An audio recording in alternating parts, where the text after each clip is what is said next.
Il était minuit. Le pasteur Samuel venait de terminer un long service de réveil à New York. L'onction était forte, des âmes avaient été sauvées, des malades guéris. Fatigué mais en paix, il rentrait chez lui à pied, sa Bible sous le bras, chantonnant doucement un cantique.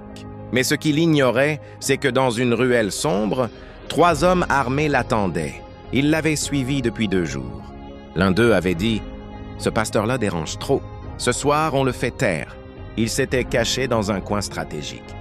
Le plan était clair, l'attaquer quand il passerait devant l'entrepôt abandonné.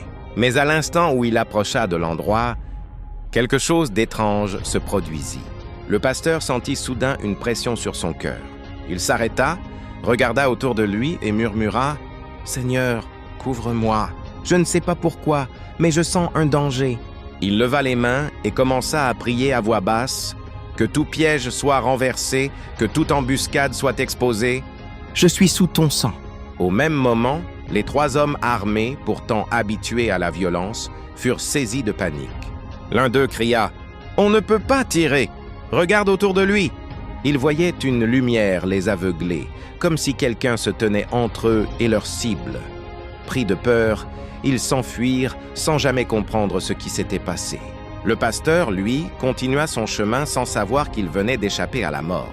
Le lendemain, un sans-abri qui l'aidait souvent lui dit « Pasteur, ils avaient prévu de vous tuer hier, mais Dieu vous a caché.